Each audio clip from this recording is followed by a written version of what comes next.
ان کے دل میں ایک خواہش پیدا ہوئی کہ ان کارخانوں کو انٹرنیشنل تجارت یعنی تمام دنیا میں تجارتوں کے ذریعے اتنا فروغ دوں کہ میں اپنی اس پروڈکشن میں جو کاروبار میں کر رہا ہوں اس میں اور زیادہ چمکوں، اور جو اور زیادہ چمکتے ہیں پھر اور زیادہ بڑے ہاتھ ڈالنے لگتے ہیں، یہاں تک کہ بسا اوقات شیطان دل میں وسوسہ ڈالتا ہے کہ تمہیں سچا اطمینان اس وقت تک نہیں مل سکتا جب تک لاکھوں مارک تم بینک سے قرضہ لے کر اپنی تجارت کو اور زیادہ بڑھا نہ لو۔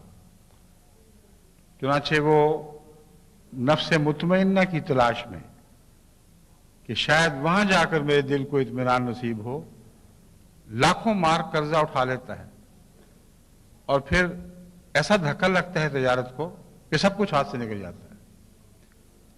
لیکن جس کے ہاتھ سے سب کچھ نہ بھی نکلے وہ جانتا ہے کہ دنیا کا اطمینان کی آخری منزل نہیں، جو چاہے اس کو طلب ہو، جو دنیا کی طلب ہے اس میں اطمینان کو کبھی بھی آخری منزل نصیب نہیں ہوا کرتی، اور انسان اس پر ٹھہر نہیں جایا کرتا، بلکہ اطمینان کی نئی نئی راہیں اس کو دکھائی دینے لگتی ہیں کہ ان راہوں پر چلوں گا تو مجھے اطمینان نصیب ہوگا، اور ساری زندگی اطمینان کی تلاش میں گزر جاتی ہے۔ ہر منزل کو وہ اطمینان سمجھتا ہے، مگر ہر منزل پر پہنچ کر معلوم ہوتا ہے کہ اطمینان کی منزل اس سے آگے تھی۔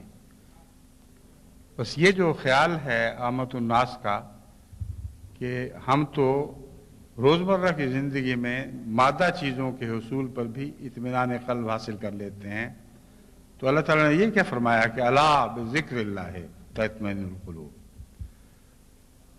وہ اگر اس آیت پر غور کریں، اس آیت کے حصے پر غور کریں تو ان کو معلوم ہوگا کہ ان کا اطمینان کا تصور جھوٹا تھا۔ دنیا کی پیروی سے دنیا کو حاصل کرنے کے نتیجے میں بھی اطمینان نصیب نہیں ہوتا، مگر بہت سے ایسے ہیں جن کو دنیا حاصل بھی نہیں ہوتی، وہ بیچارے پیچھے بھاگتے پھرتے ہیں، زور لگاتے ہیں، مگر کچھ ہاتھ نہیں آتا۔ بہت سے ایسے ہیں جو کچھ ہاتھ میں تھا وہ بھی گوا بیٹھتے ہیں۔ بہتوں کی تجارتیں اس طرح ڈوبتی ہیں کہ اپنے ماں باپ سے کمائی ہوئی جائیدادیں جو ان سے ورثے میں پائی تھیں وہ بھی غرق کر دیتے ہیں۔ تو اطمینان ہے کہاں؟ حاصل میں بھی اطمینان کوئی نہیں، اور لا حاصل میں بھی کوئی اطمینان نہیں۔ اللہ تعالیٰ فرماتا ہے الا بذکر اللہ تطمئن القلوب۔ غور سے سنو اس بات کو، سمجھو کہ اللہ کے ذکر میں اطمینان ہے، اور اسی میں اطمینان ہے، مگر اللہ کے ذکر میں اطمینان تب ہو سکتا ہے جب اللہ کا ذکر اچھا لگے۔ اگر اللہ کا ذکر اچھا نہ لگے تو اس میں کیسے اطمینان ممکن ہے؟ بس یہ ایک دوسری منزل ہے جو ایک مشکل منزل ہے جس کو طے کرنا آسان نہیں، یعنی اللہ سے کیسے اتنا دل لگایا جائے کہ اس کے ذکر سے اطمینان نصیب ہو، اور جب تک یہ نہ ہو انسان کے دل کو اطمینان نہیں مل سکتا۔ فرمایا الذین آمنوا وتطمئن قلوبہم بذکر اللہ۔ کچھ لوگ وہ بھی ہیں جو ایمان لاتے ہیں اور ان کے دل اللہ کے ذکر سے طمانینت پا لیتے ہیں۔ ان کے ذکر کے بعد یہ فرمایا الا بذکر اللہ تطمئن القلوب، پھر فرماتا ہے الذین آمنوا وعملوا الصالحات طوبی لہم وحسن مآب۔ یقیناً یہ وہ لوگ ہیں جو ایمان لائے اور پھر نیکیوں میں آگے بڑھنے لگے، عملوا الصالحات، نیکیاں کرنے لگے، طوبی لہم، ان کے لیے ایک ایسا بلند مقام ہے جس پہ رشک کی نظریں پڑتی ہیں۔ طوبیٰ ایسے مقام کو کہتے ہیں جسے لوگ رشک سے دیکھتے ہوں۔ وہ حسن و مآب، اور بہت ہی خوبصورت لوٹ کر جانے کی جگہ ہے۔ اس ساری آیت کو میں پھر مختصراً آپ کے سامنے رکھتا ہوں تاکہ اس سوال کا جواب ملے کہ ہمیں پتہ تو لگے کہ اطمینان قلب یا وہ حالت جسے نفس مطمئنہ کہتے ہیں ہمیں نصیب بھی ہوا ہے کہ نہیں۔ پہلی بات تو اس میں یہ ہے، اگر اللہ کے ذکر سے واقعی دل مطمئن ہوتا ہے تو لازماً اس کے نتیجے میں انسان کا دل دنیا سے رفتہ رفتہ ہٹتا چلا جانا چاہیے، کیونکہ جس چیز میں اطمینان ہو انسان اس کو اور چاہتا ہے۔ بس ہر انسان اپنے دل کو جان سکتا ہے، پہچان سکتا ہے کہ مجھے نفس مطمئنہ نصیب ہوا تھا یا یہ وہم تھا کہ نفس مطمئنہ مل گیا ہے۔ نفس مطمئنہ اگر ایک دفعہ نصیب ہو جائے تو پھر کبھی چھوڑ کر نہیں جاتا، اور اطمینان میں یہ بات داخل ہے کہ وہ حالت ٹھہر جاتی ہے، وہ آنی جانی نہیں رہا کرتی۔ بس اسی لیے اللہ تعالیٰ فرماتا ہے کہ دنیا کی باتوں میں اطمینان نہیں ہے، کیونکہ ان میں کوئی قرار نہیں۔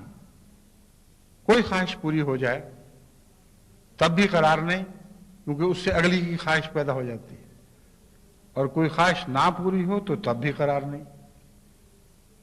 نفس مطمئنہ ان لوگوں کو نصیب ہوتا ہے جن کو اللہ کے ذکر پر قرار آ جاتا ہے،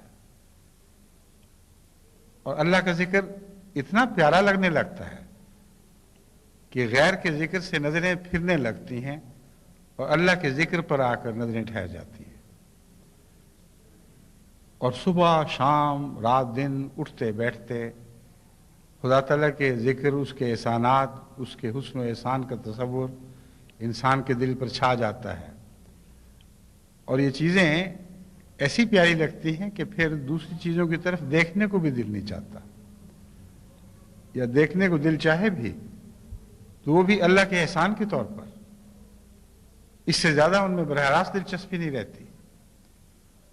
یہ وہ کیفیت تھی نفس مطمئنہ کی آخری حالت جو حضرت اقدس محمد مصطفیٰ صلی اللہ علیہ وآلہ وسلم کو نصیب ہوئی۔ چنانچہ آپ کے تعلق بھی اپنی بیٹیوں سے، اپنی بہنوں، اپنے عزیزوں، رشتہ داروں، یعنی بہن جو رشتوں میں بہنیں بنتی تھیں ان سب سے تھے، مگر اس وجہ سے تھے کہ اللہ میرے ان تعلقات کو پیار سے دیکھ رہا ہے، کیونکہ میں خدا کی خاطر بنی نوع انسان کے تعلقات کا حق ادا کر رہا ہوں۔ اس بنا پر آپ کو دنیا کے رشتوں سے منہ موڑنا نہیں پڑا، تعلق توڑنا نہیں پڑا، بلکہ دنیا کے رشتے بھی قائم رہے، مگر اس لیے قائم رہے کہ اللہ چاہتا تھا کہ وہ قائم رہے۔ بس آپ کی دنیا بھی آپ کا دین بن گئی، اور اطمینان قلب کی اس سے بہتر حالت ہو ہی نہیں سکتی کہ دنیا بھی نصیب ہو اور دین بھی نصیب ہو، مگر دنیا دین کے تابع ہو جائے، اور صرف اس وقت اچھی لگے جب دین کے تابع ہے۔ جب دین سے ذرا بھی دنیا نے کنارہ کیا، رخ موڑا، وہیں وہ دنیا بری لگنے لگ جائے۔ بس یہ عجیب تعلیم ہے جو قرآن نے ہمیں عطا فرمائی ہے۔ ہرگز قرآن یہ نہیں کہتا کہ ہندو سادھوؤں کی طرح دنیا کو تج کر، اس سے منہ موڑ کر اپنی ایک الگ دنیا بسا لو۔ قرآن یہ فرماتا ہے کہ تمہیں اطمینان قلب اللہ کی یاد میں نصیب ہونا چاہیے، اور اللہ کی یاد پھیلتے پھیلتے خدا کی مخلوق پر بھی چھا جاتی ہے۔ جب اللہ یاد آتا ہے تو اپنے حسن و احسان کے حوالے سے یاد آتا ہے۔ اللہ کی یاد جب پیاری لگتی ہے تو اس کی تخلیق کے حوالے سے وہ یاد پیاری لگتی ہے۔ الذین یذکرون اللہ قیاما وقعودا وعلی جنوبہم ویتفکرون فی خلق السماوات والارض۔ اللہ کی یاد، اللہ کو یاد رکھنے والوں کے لیے لازم ہے کہ اللہ کی صفات کی جلوہ گری کو یاد رکھیں۔ اللہ تعالیٰ کی صفات جس طرح بنی نوع انسان میں ظاہر ہو رہی ہیں، حیوانات میں ظاہر ہو رہی ہیں، کائنات میں ظاہر ہو رہی ہیں، زمین و آسمان کی تخلیق میں اور کائنات کے ازل سے لے کر اب تک مسلسل ترقی کرتے چلے جانے میں خدا تعالیٰ کی جو صفات ظاہر ہو رہی ہیں ان پر نظر ڈالے، جتنی اس کی نظر وسیع ہوتی چلی جائے گی اتنا ہی اللہ کے ذکر سے اس کا دل زیادہ اطمینان پاتا چلا جائے گا، اور اسی طمانیت کے نتیجے میں اللہ کے ساتھ اللہ کی یادوں کے ساتھ دل کا قرار پکڑنا اس کی مخلوق سے بھی ایک محبت پیدا کر دیتا ہے. اس وجہ سے نہیں کہ مخلوق سے ذاتی تعلق ہے، بلکہ اس لیے کہ اللہ کی مخلوق ہے. اب یہ دو تعلق بظاہر ایک دوسرے سے جدا نہیں ہوتے، مگر بہت بڑا فرق ہے ان میں. ایک انسان جب خدا کی مخلوق سے تعلق رکھتا ہے اور براہ راست مخلوق سے تعلق رکھتا ہے تو مخلوق کے تعلق میں اسے خدا نہیں یاد آتا، مگر اللہ سے یعنی خالق سے تعلق رکھتا ہے تو مخلوق ضرور یاد آتی ہے. یہ وہ بنیادی فرق ہے طمانینت قلب اور طمانینت قلب کے نہ ہونے کا. اب اس بات کو پھر دوبارہ غور کر کے دیکھیں تو آپ کو جو میں سمجھانا چاہتا ہوں آسانی سے سمجھ آ جائے گا. اللہ تعالیٰ سے اگر پیار ہے تو ناممکن ہے کہ خدا کی صفات جب اپنے جلوے دکھائیں تو ان سے پیار نہ ہو، کیونکہ خدا تو صفات کا نام ہے اور صفات کی جلوہ گری سے ہی ہم اللہ کو دیکھتے ہیں. ورنہ اللہ کی ذات تو ایک مبہم سی انہونی سی چیز ہو جائے گی جس کا صرف نام ذہن میں ہوگا، اس سے زیادہ ہمیں اس سے کوئی تعلق نہیں ہوگا. اکثر دنیا کی خرابیاں اسی وجہ سے ہیں کہ اللہ کا نام ایک دل میں موجود ہے یا ذہن میں ایک تصور سا ہے، مگر اس کی صفات کی جلوہ گری کا کوئی تصور نہیں. اب آپ کے دماغ میں لفظ پھول آ جائے تو پھول کو کا تصور کر کے آپ کو خوشبو تو نہیں آئے گی. اگر آپ کے دماغ میں لفظ پھول آ جائے، پھول کا تصور کر کے اس کے رنگ تو نہیں آپ کو پیارے لگیں گے، محض ایک خیال ہے. تو بہت سے لوگ جو بظاہر مذہبی ہیں، بظاہر اللہ پر ایمان رکھتے ہیں، وہ اللہ کی صفات پر اس سے زیادہ ایمان نہیں رکھتے جیسا کہ ایک ان دیکھے ان سنے پھول پر آپ کو ایمان ہے. ہوگا کہیں کسی چمن میں کھلا ہوگا، کسی صحرا میں لالا بھی اگ جاتا ہے، آپ کو اس سے کیا. مگر وہ پھول جو آپ کے قریب آ جائے، جسے آپ کی آنکھیں دیکھنے لگیں، جس کی خوشبو کو آپ کا ناک سونگھنے لگے، جس کی لمس انگلیوں کو پیاری لگے، وہ پھول اور پھول کا تصور دیکھیں کتنے مختلف ہیں. بس اللہ کی یاد دل کو اس وقت اطمینان بخشتی ہے جبکہ اس یاد کا پھول آپ کی گودی میں آ جاتا ہے، آپ کے ہاتھوں میں کھیلنے لگتا ہے، اس کی خوشبو آپ کے ناک تک پہنچتی ہے. اور پھر اللہ کی یاد صرف ایک گونگے پھول کی طرح تو نہیں، اس میں لہن بھی ہے، اس میں دلکش آوازیں بھی ہیں، اور سارا انسان کا سارا وجود اپنے 5 حواس خمسہ کے ساتھ اللہ کی یاد سے بعض دفعہ اس طرح جاگ اٹھتا ہے کہ اسے ایک نئی دنیا عطا ہو جاتی ہے. مگر یہ یاد ہمیشہ صفات کے حوالے سے ہوگی، اس کے بغیر ممکن نہیں ہے. اگر صفات کے حوالے سے ہو تو آپ کو دن بدن پیاری لگے گی اور آپ کے دل کو قرار بخشے گی. اگر صفات کے حوالے سے نہ ہو تو مخلوق سے آپ کو پیار ہوگا، مگر جس نے پیدا کیا تھا اس سے پیار نہیں ہوگا. اب اسی پھول کی مثال میں دوبارہ آپ کے سامنے رکھتا ہوں. آپ پھول کو دیکھیں اور یہ نہ سوچیں کہ کس نے پیدا کیا تھا. پھول کو دیکھیں اور سونگھیں اور یہ نہ سوچیں کہ اس میں خوشبو کیسے پیدا ہوئی اور خوشبو سونگھنے کی صلاحیت ہمیں کیسے ملی. باغ میں پرندوں کی آواز سنیں لیکن یہ نہ سوچیں کہ یہ پرندے جو کچھ بھی بول رہے ہیں ان میں دلکشی کیوں ہے، ان میں حسن کیوں ہے، کیوں پیاری لگتی ہیں ان کی آوازیں صبح کے وقت. اور ہمارے کانوں کو کس نے یہ طاقت بخشی کہ ان آوازوں کو سن کر ان کا شعور حاصل کریں اور ان سے ایک لذت حاصل کریں. اگر یہ سب کچھ نہ سوچیں تو پھر پھول رہے گا، پرندوں کی آوازیں رہیں گی، آپ کو ان میں دلچسپی ہوگی، آپ عمریں گنوا دیں گے، لیکن خالق کی طرف آپ کی توجہ نہیں جائے گی. اور محض دنیا کے حسن کی خالق سے الگ رکھ کر پیروی کرنا آپ کو اطمینان نہیں بخش سکتا. یہ وہ دنیا کی پیروی ہے جس سے انبیاء انسان کو ڈراتے چلے آ رہے ہیں۔ ایسی پیروی، دنیا کے ایسے پیچھے پڑنا کہ دنیا اپنی ذات میں مقصود رہے، اس کا خالق سے تعلق ٹوٹ چکا ہو، اس دنیا کی پیروی سے انسان کو کبھی اطمینان نصیب نہیں ہو سکتا۔ اطمینان نصیب ہو سکتا ہے تو اللہ تعالیٰ کی صفات کے حوالے سے سفر شروع کریں۔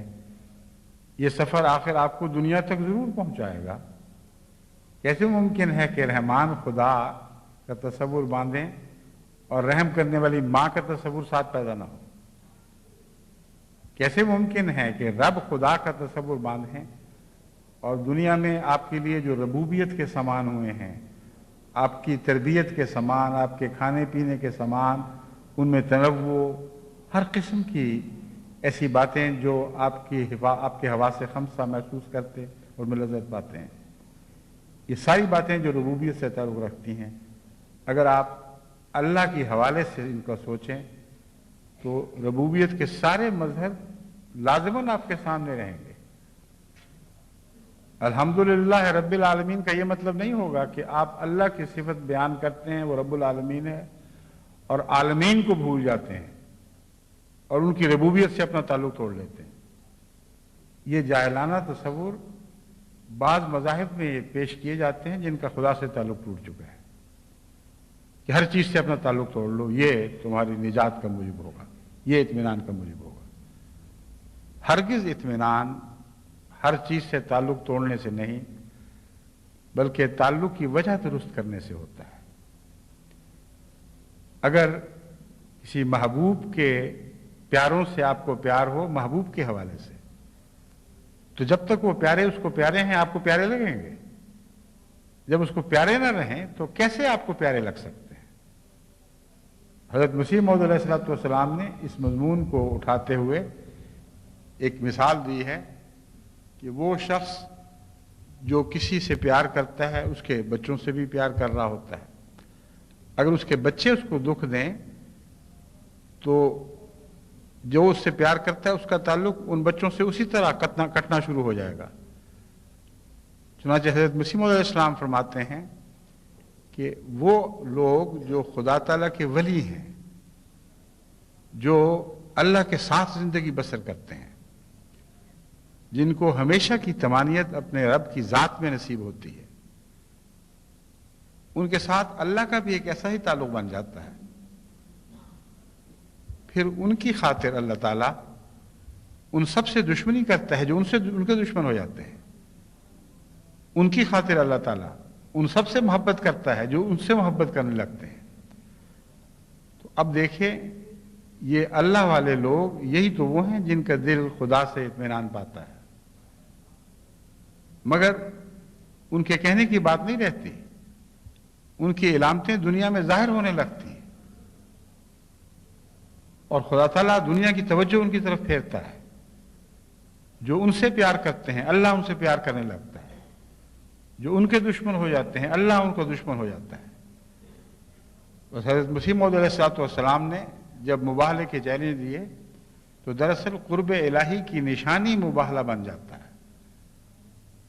یہ بتانا مقصود تھا کہ اگر تم میرے دشمن ہو اور اب میں دعا کرتا ہوں کہ خدا جو میرے دشمن ہیں تو بھی ان کو دشمن بن کے دکھا، تو پھر دیکھنا کہ خدا تعالیٰ تم سے کیا سلوک کرتا ہے۔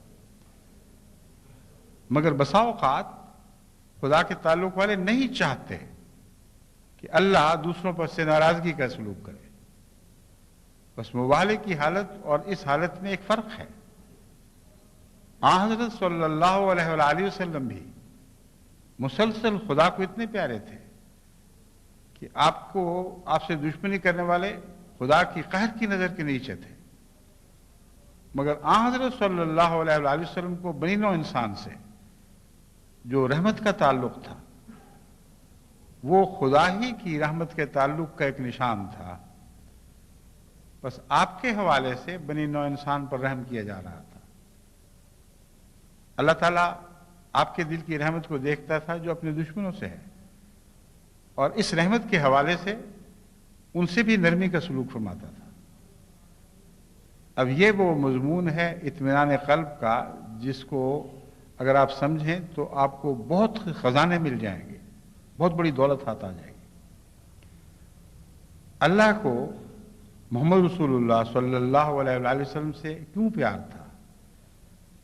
اس لیے کہ خدا نہ ہوتے ہوئے آن حضرت صلی اللہ علیہ وآلہ وسلم نے اللہ تعالیٰ کی صفات سے پیار کیا، اور خدا کی ذات کا پیار اس کی صفات کے پیار سے الگ نہیں ہو سکتا۔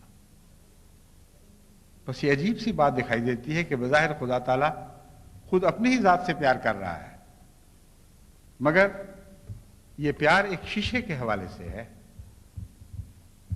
کوئی انسان جو بہت ہی خوبصورت ہو، اسے آئینہ کا حوالہ لینا پڑتا ہے، آئینہ کا ذریعہ اختیار کرنا پڑتا ہے۔ آئینہ دیکھتا ہے تو پھر اپنا حسن دکھائی دیتا ہے۔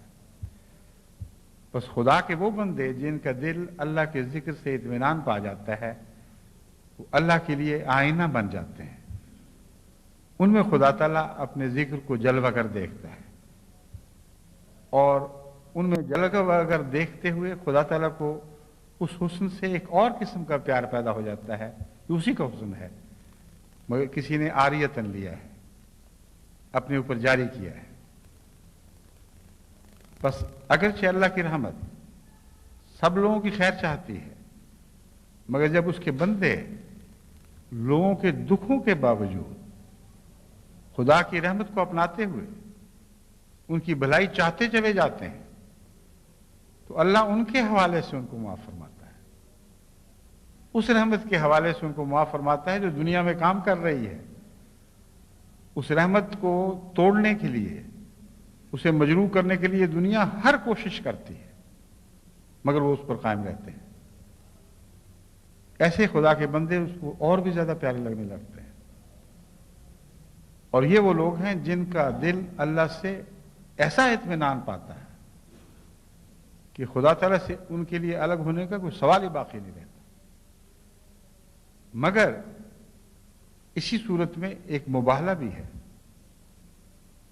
جب دین کی بقا کی خاطر، جب دنیا کو دکھانے کے لیے کہ واقعتاً یہ خدا کے بندے ہیں، وہ خدا سے التجا کرتے ہیں اور خدا کے حکم پر مباہلہ کرتے ہیں، تو اس کے نتیجے میں پھر ان کی رحمت دشمنوں کی راہ میں آڑ نہیں بن سکتی، روک نہیں بن سکتی۔ اس وقت دشمن یہ فیصلہ کر لیتا ہے کہ اب ہمیں ان کی رحمت سے نہیں بلکہ ان کے اللہ سے تعلق سے مقابلہ کرنا ہے۔ اگر خدا کا ان سے تعلق ہے تو پھر دکھائے اپنا غضب ہمارے اوپر۔ یہ وہ وقت ہے جب رحمت سمٹ جایا کرتی ہے اور غضب ابھرا کرتا ہے۔ بس ایسے وقت میں اللہ تعالیٰ کے غضب سے ڈرنا چاہیے، مگر ہوتا انہی کی خاطر ہے جن کے دل اللہ سے اطمینان پاتے ہیں، ان کے علاوہ نہیں ہوتا۔ نفس مطمئنہ ہونا ضروری ہے، اور نفس مطمئنہ کی یہ بھی شان ہے، جیسا کہ حضرت مسلم موعود نے ایک شعر میں فرمایا، ہو فضل تیرا یا رب یا کوئی ابتلا ہو، راضی ہیں ہم اسی میں جس میں تیری رضا ہو۔ اس وقت اللہ تعالیٰ کے یہ بندے خدا تعالیٰ کے غضب پر بھی راضی ہو جاتے ہیں، اس کی غیرت کی تجلی پر بھی راضی ہو جاتے ہیں۔ وہ اپنا حال ایک طرف رکھتے ہیں اور اپنا سب کچھ خدا کی جھولی میں ڈال دیتے ہیں، یا خدا پھر جو تو چاہے کر، ہم اسی میں راضی ہوں گے۔ مگر اس کے باوجود ان کے اندر جو خدا کی رحمت کا ایک جاری چشمہ ہے وہ بند نہیں ہوا کرتا۔ ایک ایسی کیفیت ہے جس کو کوئی انسان بیان نہیں کر سکتا، مگر حضرت مسیح موعود علیہ السلام نے بارہا مختلف رنگ میں اسے بیان کرنے کی کوشش بھی کی۔ آپ سے جب دین کے دشمنوں نے مقابلے کیے اور وہ ہلاک ہونے لگے تو حضرت مسیح موعود علیہ السلام بعض دفعہ ساری رات ان کے حق میں دعائیں کرتے گزار دیا کرتے تھے، اے خدا بڑے بدبخت لوگ ہیں مگر کسی طرح ان کو بچا لیں۔ ان کی ہلاکت سے حضرت مسیح موعود علیہ السلام کو خوشی نہیں ہوتی تھی، خدا کا نشان پورا ہوتے دیکھتے آپ کو خوشی ہوتی تھی۔ بس یہ کیفیت ہوتی ہے نفس مطمئنہ والوں کی کہ وہ خدا کی خاطر اپنا ہر سکون خدا کے ساتھ وابستہ کر لیتے ہیں، اپنے ہر بے قراری کو بھی خدا سے وابستہ کر لیتے ہیں، بس باوجود بے قراری کے ان کو اطمینان رہتا ہے۔ نفس مطمئنہ والوں کو متعلق یہ نہیں کہا جا سکتا کہ وہ بے قرار نہیں ہوتے۔ حضرت صلی اللہ علیہ وآلہ وسلم کو دیکھیں کہ وہ غیروں کے لیے کتنا بے قرار ہوا کرتے تھے۔ کوئی کہہ سکتا ہے کہ آپ کو نفس مطمئنہ حاصل نہیں تھا، مگر نفس مطمئنہ کا مطلب ہے جب بھی کسی وجہ سے بے قرار ہوں گے اللہ کی خاطر ہوں گے۔ کوئی خدا سے دور ہٹ رہا ہے تو اللہ کی خاطر بے قرار ہوں گے، بس ان کی بے قراری میں بھی ایک طمانینت پائی جاتی ہے، وہ اللہ کے حوالے سے ہوتی ہے۔ یہ وہ باریک باتیں ہیں جن کو آپ سمجھیں یا اس وقت سمجھیں یا نہ سمجھیں، مگر یاد رکھیں کہ نفس مطمئنہ ایک ایسی حالت کا نام ہے جو اللہ تعالیٰ کی صفات سے محبت کے نتیجے میں پیدا ہوتی ہے۔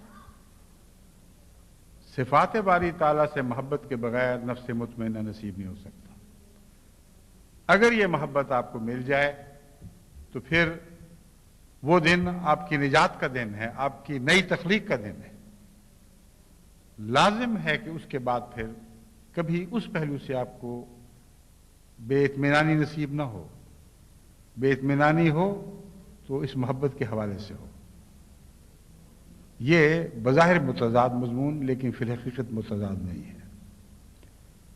ایک شخص کو اگر کسی سے پیار ہو اور کوئی اس پیارے سے دشمنی کرتا ہو تو آپ کو اس پیار پر تو اطمینان ہے، مگر اس سے دشمنی کرنے والے سے کے نتیجے اس کے دشمنی کرنے والے سے آپ کو جو دوری پیدا ہوگی اور تکلیف پیدا ہوگی کہ جس سے مجھے پیار ہے دیکھو یہ اس کو برا بھلا کہہ رہا ہے، اگر اس سے پیار ہو تو یہ تکلیف ہونا لازمی ہے۔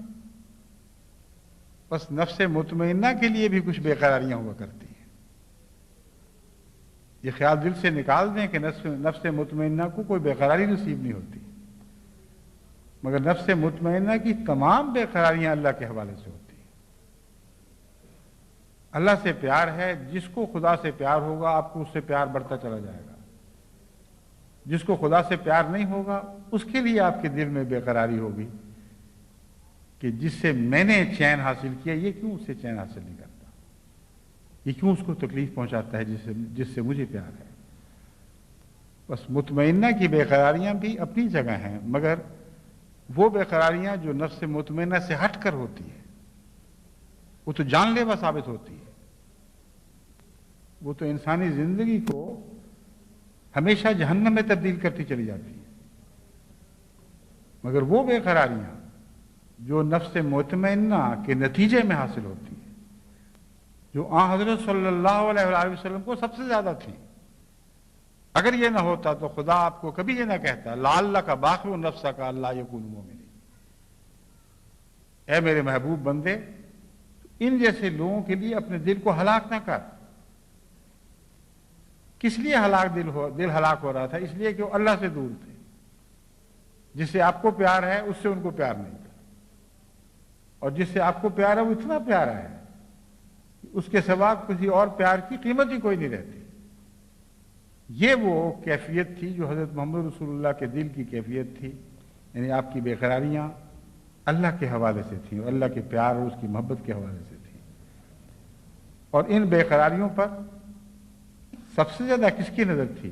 اللہ ہی کی نظر تھی، جو آسمان سے ہر لمحہ آپ کے دل پر نظر ڈالتے ہوئے فرماتا تھا لعلک باخع نفسک، اے میرے پیارے کیا تو اپنے دل کو ان جیسے لوگوں کے لیے ہلاک کر دے گا کہ وہ مجھ پر ایمان نہیں لاتے، اللہ سے دور ہیں۔ بس یہ نفس مطمئنہ ہے جس کا سارا سکون اللہ کی یاد اور اس کے پیار اور اس کی محبت میں ہو، جس کی ساری بے قراریاں اللہ کی یاد اور اس کے پیار اور اس کی محبت کی بنا پر ہوں۔ اگر آپ اپنے نفس میں یہ بات دیکھتے ہیں تو پھر آپ کو نفس مطمئنہ نصیب ہے۔ اور اس کی آخری یقین دہانی خدا تعالیٰ اس وقت کرواتا ہے جب ایسا انسان جان آفرین کے سپرد اپنی جان کرتا ہے۔ اور ہر شخص کو مرنے سے پہلے